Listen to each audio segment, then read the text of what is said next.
Hello everyone and welcome to this session about digital books, states and needs at the Digital Publishing Summit 2023.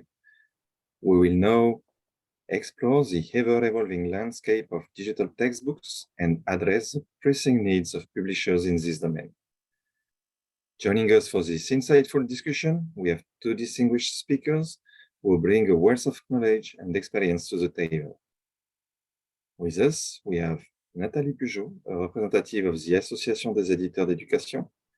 With a deep understanding of the industry, Nathalie will guide us through the current state of digital textbooks, and she will light on the areas where improvement and innovation are required. We are also honored to have with us Dr. Ilas Koerner-Wellershaus, Vice Chair of the Educational Publisher Forum from the International Publisher Association, who will lend an international perspective to the discussion. With a global outlook on educational publishing, Ilas will share insight into the trends and needs observed across different regions, highlighting the shared challenge faced by publishers in the digital textbook space. As we navigate this session, I encourage you to actively participate by sending questions in the Q&A box. Your engagement will contribute to a dynamic exchange of ideas and help us better understand the requirements and expectations of publishers in the digital textbooks arena. Please keep in mind that this session is being recorded and that members of Idea Lab will have access to written synthesis of this session after the summit. This is made possible by our sponsors, Radium, Glassbox, Audioboost, and The Mark. Let us extend a warm welcome to Nathalie Pujo and Ilas Koerner-Wellershaus. I'll be leading the question on this session intended as a discussion. So may I start by asking both of you to present yourself, your activities, and the activities of your organization. Maybe Nathalie, if you want to start. Yes, thank you, Gauthier. Hello to everybody. I'm Nathalie Pujo, and I'm Deputy CEO of Hachette Education. It belongs to Hachette Livre, which is a major book publisher, as probably you know. We have more than 200 imprints. We publish worldwide in a various range of editorial segments. And the group has also businesses in board games and partwork markets. Hachette Livre is involved in the education market in France, in the UK, and in Spain. And in France, Hachette Education publishes educational material from preschool to university level, in print and ebook format, of course. And we publish also digital tools and resources for pupils and teachers. And we are publishing extracurricular material. Today, I'm also speaking on behalf of the French Association of Educational Publishers. The publishers are all involved in the evolution of textbooks towards a variety of products involving both papers and digital activities. And I'm very glad to discuss this subject today with Gauthier and Ilas.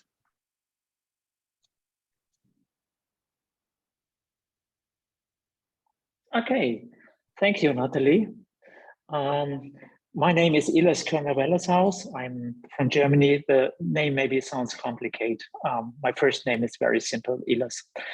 I'm the vice chair of the Educational Publishers Forum. The Educational Publishers Forum is the only global forum that brings together professional and educational publishers from around the world to explore how they can provide learning resources that teachers need and need to best implement local curricula. I think this is an important point for textbooks. We come on that later. We stand with the International Educational Publishers Forum for choice, local solutions, and collaborations. The International Publishers Association itself is the world's largest federation of national, regional, and specialist publishers associations. We have 92 organizations from 76 countries in Africa, Asia, Australia, Europe, and America. And behind all these associations are in the countries then educational publishers. I'm as well the chair of the German Educational Publishers Association, and with my other part of my business life, I'm a general manager at Ernst Klett publishing house in Germany, one of the 3 educational publishers for K-12 in Germany. And the Klett Group itself is a big group located in Germany, but busy in whole Europe, United States, and Australia with education, long life education, but also running schools and kindergartens. Well, that's for the entrance what I'm doing. So my special aspect is our legal efforts and the legal transformation also, which is used by the digital changes.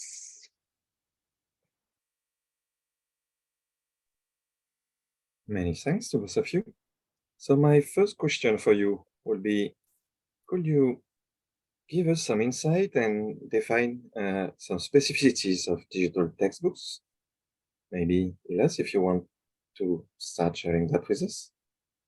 Okay. Yeah, digital textbooks are like printed textbooks, important because they cover the whole curriculum completely. The curriculum for one subject for 1 year. And that's why digital textbooks give teachers and students, but as well parents, because they often ask their children, what are you doing at school? What are you learning?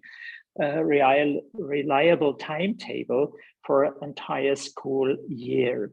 That's also important for examinations or testings, because textbooks give students the assurance to know which content they have to prepare for the next examination or the next testing.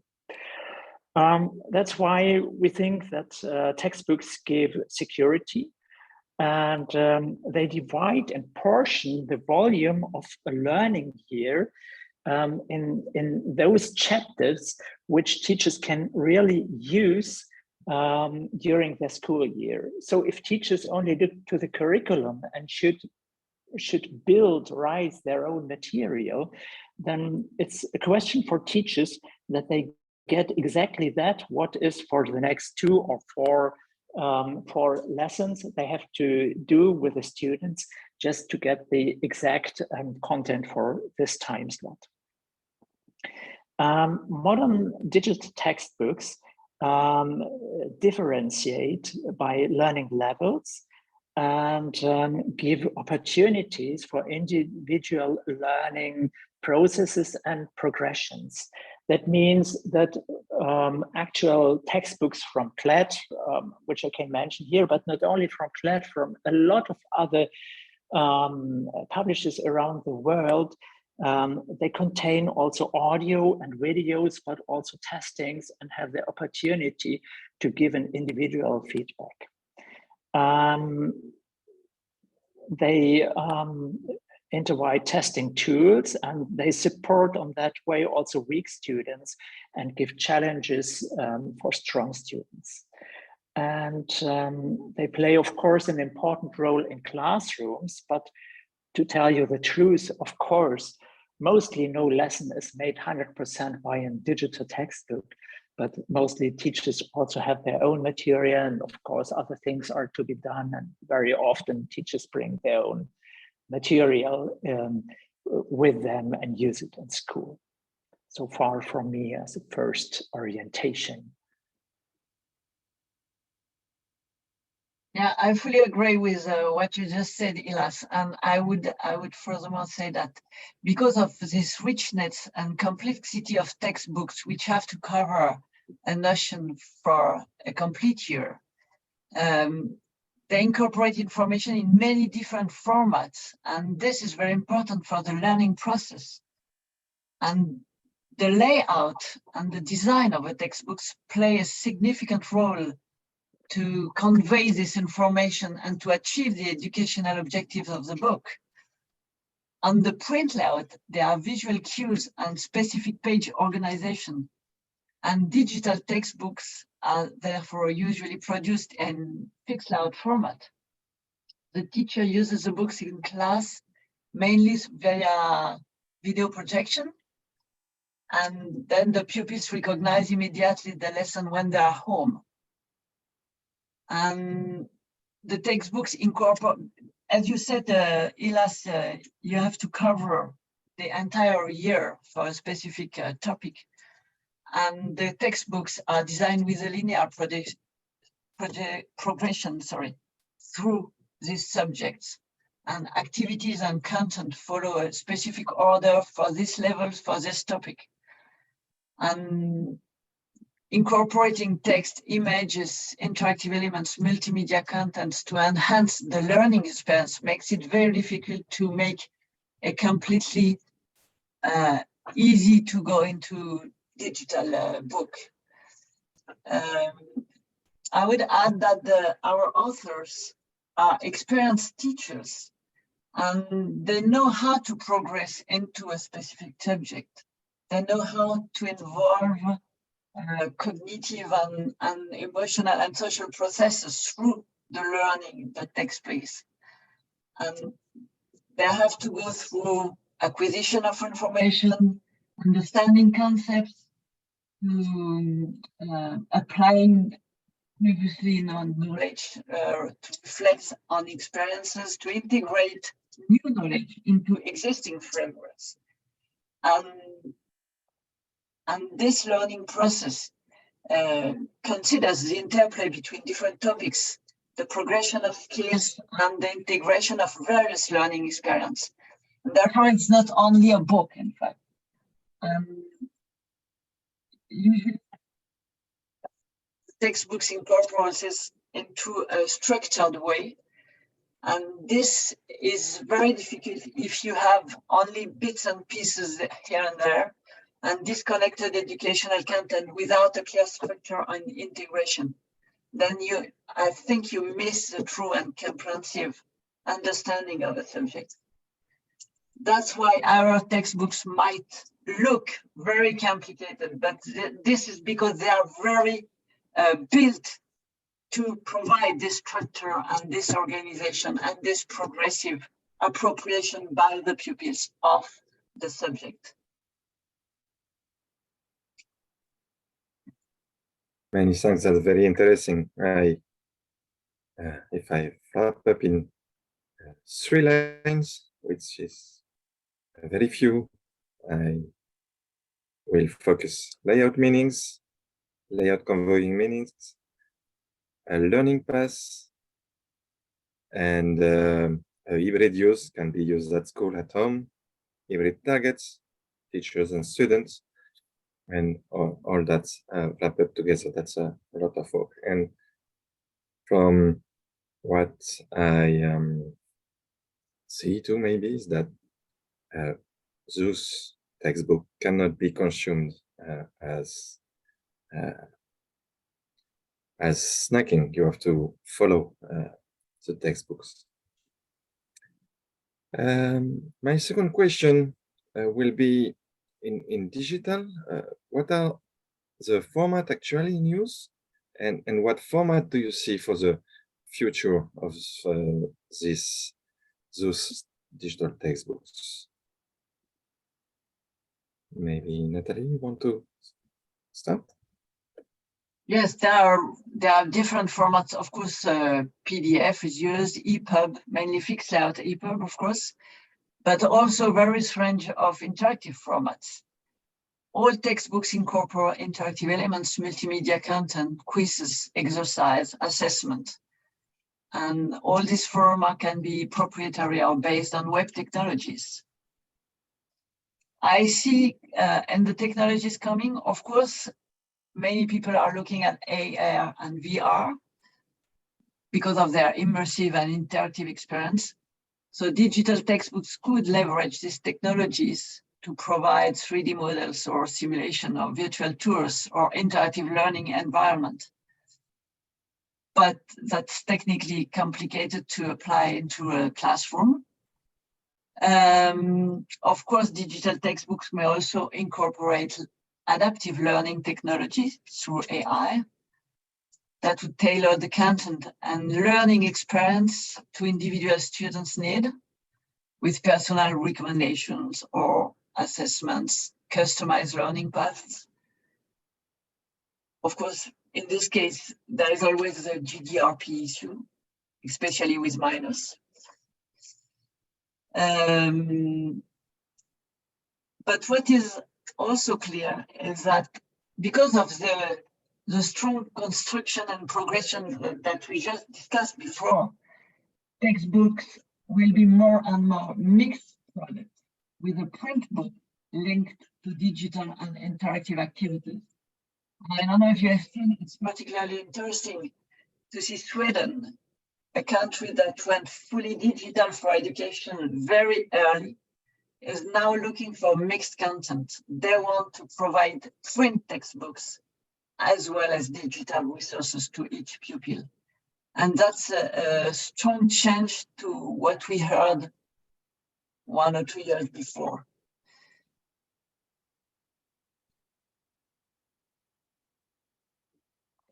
Okay, I fully agree, as we did before. I think just when we talk about digital textbooks, I always have a problem more and more with the word textbook, because if you look on all the offers educational publishers give around the world in different countries, we are not talking longer about books, as you mentioned, Nathalie. It's not longer PDF, but it's more and more becoming a sort of software. And of course, it's the guiding medium. It can be the guiding medium as the printed book has been, because the content is the same, but the format it's done is totally different. It's made like a website, for instance, and you have the opportunity to go up and down or left and right. So also they are more and more open that teachers can bring their own material in, because Gauthier, you were talking about snacking textbooks. That's not so easy possible. Of course, teachers sometimes use a textbook only for a sequence, and then they take their own material inside. So I think that digital formats give teachers also the chance to individualize in a special way, not open. It's not open, of course, because there are, that's my subject, I'm sorry, also legal question about license you have to pay and to assure that not third parties can use it in their own way, of course. That's you have to keep an eye on that.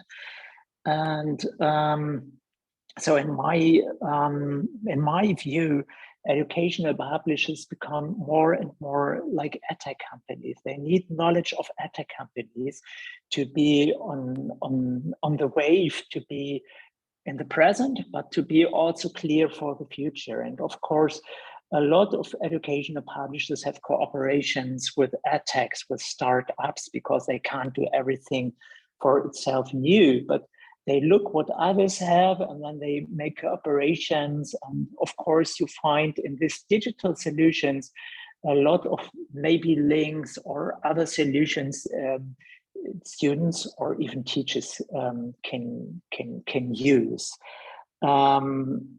Well, that's an aspect which I would add to that, what you did explain, of course, Nathalie.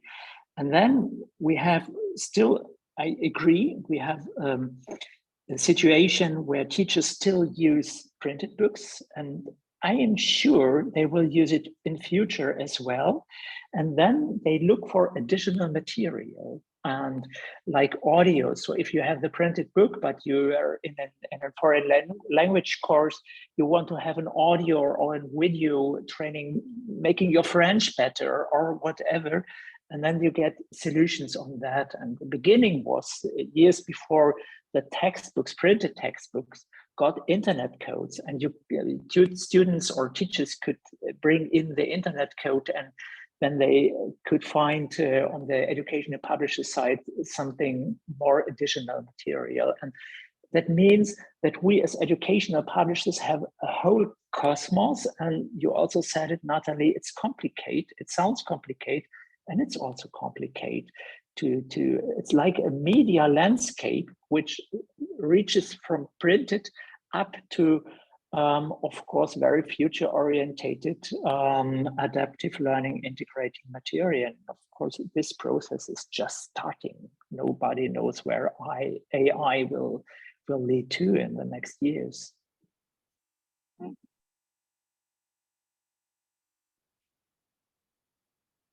Yeah, it's very interesting, and that makes me remembering that, as you said, long before being digital, textbook already had multimedia inside. I can remember of printed textbooks with CDs inside for language. So it's always been a place for innovation, and it's always been a sector very in the first one in trying and innovating. But as you say, it's also crossing lines between books and learning management systems, and from there, I wonder, do you see a future? What future? What challenges and perspective do you see for the digital textbooks in the, let's say, next 5 years? I don't know which one of you want to jump in first. Okay. Well, one of the challenge will be, of course, to find the right balance between the learning process we described, which is linear, which is very demanding, and the children taste for short, disjointed bits and pieces like TikTok videos. So we need to include both print and digital activity into the learning process. And design is becoming really an important factor to provide a clear navigation pathways that accommodate different learning styles. And that's quite difficult. Another one is accessibility. Of course, making a digital textbook accessibility will be really really challenging. It's not only a technical question for us or a time question. Of course, we can provide alternative text for images or use proper heading structure or offer keyboard accessibility or compatibility with screen readers, etc. But this is not enough to guarantee that we will have preserved the educational value of the content. The variety of educational activities appeal to all the senses, and a child deprived of one of the senses because of a disability will still be able to take part in various activities proposed in the book. But it's not always possible to transpose something to another, to something different with the same educational purpose. Let me give some examples.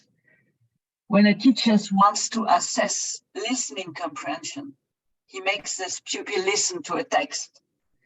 If we publish a written transcription of the audio file, we change the skill being assessed. So in fact, deaf students will never be assessed on listening comprehension. Another example that is difficult for us. In the textbooks, there are many documents, images, maps, etc. And those documents are used as a basis for questioning, to help discover concepts or to bring together elements of understanding of a notion. A blind student will not be able to do this activity. So the technical accessibility doesn't provide the educational purpose, but the multiple activities provided in the textbook will allow the teacher to use different ways of teaching for different pupils. And therefore, the way we will implement accessibility is really important. And I think it's important. We are currently in the transposition of the European directive in different countries. And it's very important that those transpositions in the different countries take into account the educational purpose of textbooks and not only the technical aspects. Because to maintain the learning experience, we will need to discuss with teachers, we'll need to discuss with parents, with the association taking care of various issues with people with disability. And together we can carefully evaluate in which cases the native digital accessibility is interesting, and in which cases the content needs a complete adaptation, which is different from accessibility. And both ways, accessibility and adaptation, are going to reinforce each other for the benefit of students with a disability, of course. And I think that's one of the challenges that is in front of us, especially because of June 25, coming very quickly. Well, again, I agree. Coming back on accessibility, then a little bit later, we also talked about artificial intelligence, which is a big theme and a challenge and perspective for the next years. It depends also on roles, just to complete the picture, what educational publishers are doing or what will come for the future. Of roles of authors, editors, whole, but also of learning processes. That's one point. But I also want to just give you one aspect, and that's not only accessibility, but it's also access. There are countries with a wonderful digital infrastructure, but there are also other countries with a terrible digital infrastructure where access is even a big problem. And that means that schools are not connected to high-speed internet, or maybe sometimes they are more or less classrooms not even connected to high-speed internet. To tell you the truth, there's a situation in a lot of schools in Germany. It's not only a question of countries in the south, but it's also a question of countries in the north. But everywhere we also have a question on devices. Does every student has his own, her own device? By whom is it paid? Have the government to pay for it? Have parents to pay for it? What's happening if parents can't pay it, and et cetera, et cetera. So there are a lot of questions around digitalization of schools, and even teacher training is still a problem. So if you see the truth, then there are some countries where digital textbooks are mostly in use, but in other countries they play a role which is not so very strong. So maybe this is 5 or 10% to the market. And now to come back to accessibility. Accessibility, of course, is also a chance for digital textbooks, because what's done there has more opportunities than what you can do with a printed book. And to add what you did say, Nathalie, maybe it's just in my words, but the approach to accessibility is also a very strong question of a pedagogical way or pedagogical views. And if you mean accessibility serious, then it means that authors, educational publishers, editors, but of course, as well teachers, look on what they are doing in their daily work, maybe in another way. So we had years ago also first debates about specialized schools for those who have special problems, but there is the wish to integrate every child, every student in a normal school, and that means that also lesson and the normal school life has to be changed. But of course, also the content. These are just the questions and problems you have mentioned, Nathalie. I fully agree.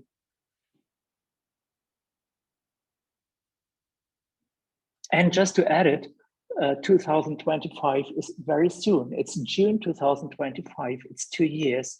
And normally the development of a textbook line, which maybe has 6 years, 6 degrees, it's 1 and 2 years for the beginning, and then you go to the market. So it's that educational publishers have the problem now and not in 2 years. If they start in 2 years, it will be maybe too late.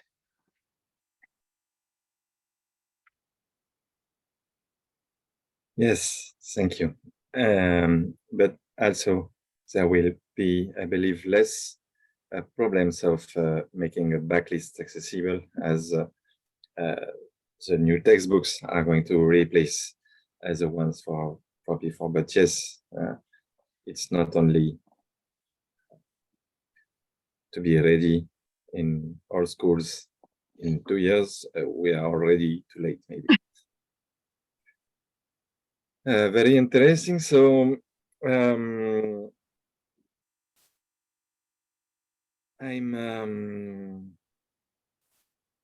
thinking that what I hear from you is that the challenges for the incoming years are not only technical. I see also you spoke about social issues, structural issues, infrastructural.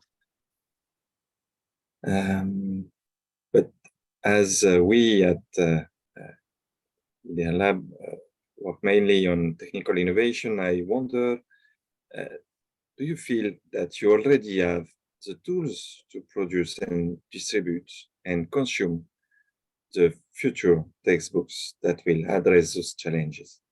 Saying it a bit more simple, maybe, do you have a dream of technologies or tools to help you addressing those challenges in the incoming years? What are your wishes?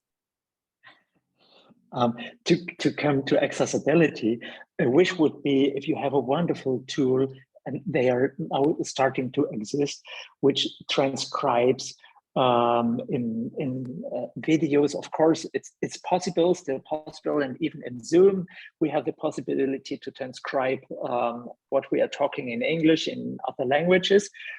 Sometimes complicate, and if we would get an AI which goes deeper in the sense that is used in digital textbooks, that would be wonderful. Because when you have a photo of a man on a chair under a tree with an apple in the tree, then you can describe it on that way.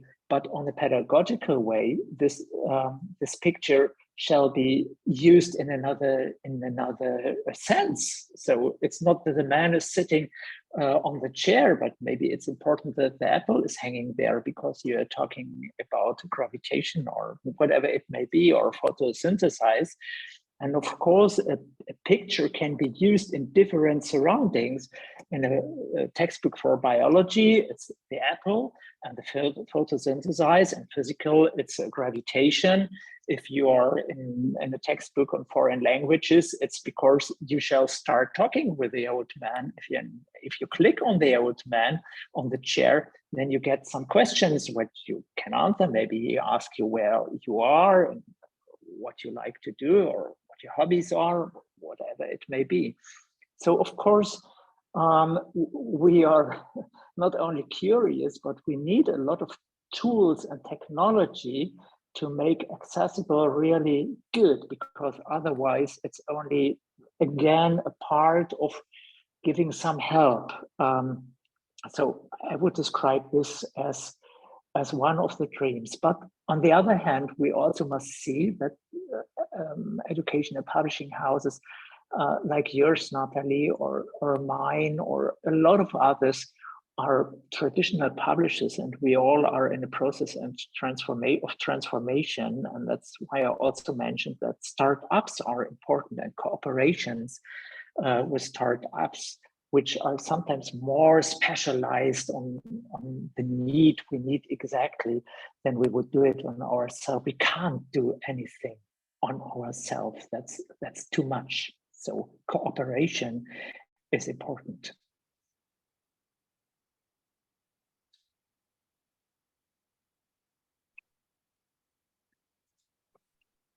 Yes, I don't know what I can add to what just Ilas said. We need to cooperate, and we we need to work with you at Idea Lab and other technical structure to make it possible to do it the more easily possible for us. And the question is quite challenging right now, yeah.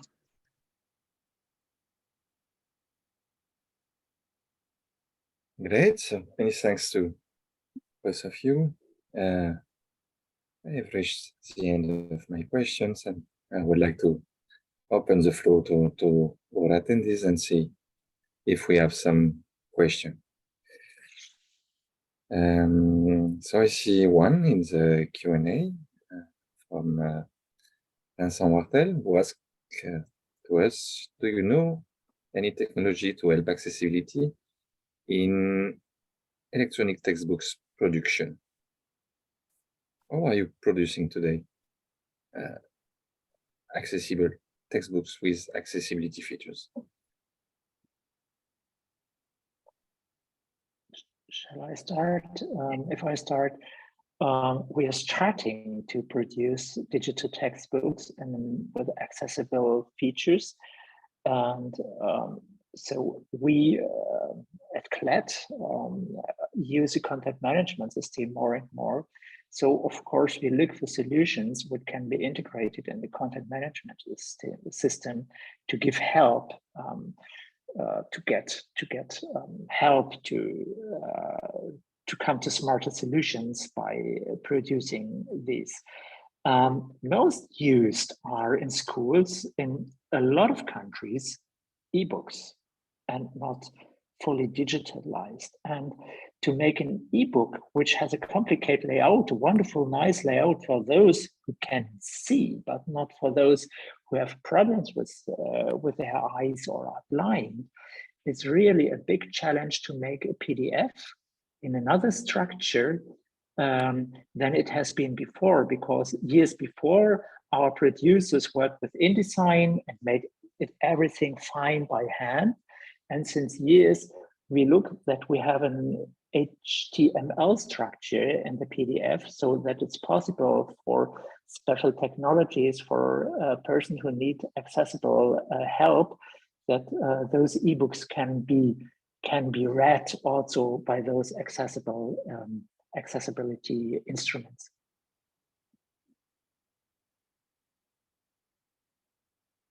Yeah, I have nothing much to add, because what we do right now is we try to take all the parts of the textbooks and put them into a more linear way of structure, but it's quite difficult today, and we do a lot of things by hand.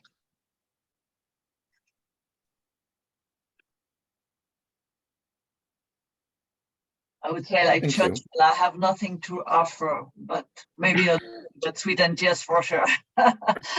1 year later, I'm sure. No, it will become more easy, of course.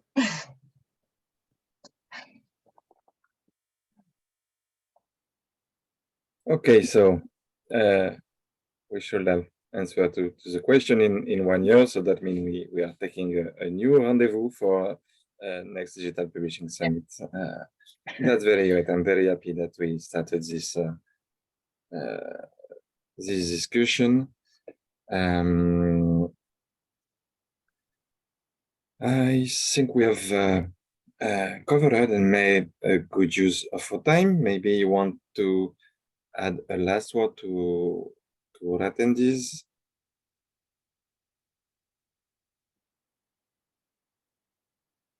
Well, all what we said, it seems very difficult and challenging, etc. But I would like to say it's also very exciting.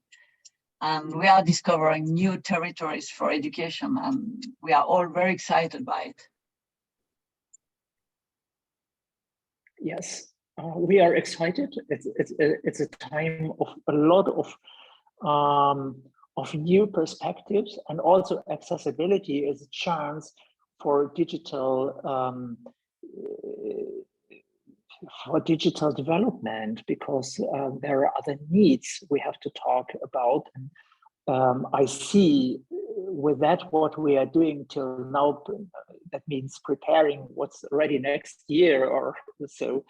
That this also gives us ideas for other points. And it's a complicated theme. That's no question. But of course it is, and it's wonderful to be in this time and educational publishers and to have the opportunities to do all the things. It's sometimes not only exciting, but it's sometimes also very hard, of course. And it's also sometimes a question of financing what's all coming there. But that's not the theme today. It's very great to see you relieving the challenges with a smile on your face and a lot of good good vibration, good ways. Many thanks to both of you. I will put on my agenda that we will follow this discussion in 1 year, let's say publicly, but in the meanwhile, I hope we'll have a lot of interactions. To attend this, you have through the lobby ways to connect with Nathalie and Ilas if you want to know, to ask a question you didn't want it to have publicly, or follow up any discussion. Also for our attendees and everyone here, the next session we had planned was about an interesting move made by the Brazilian government on accessibility of textbooks, but unfortunately there was an agenda collision that's happened when you work with people working in governments.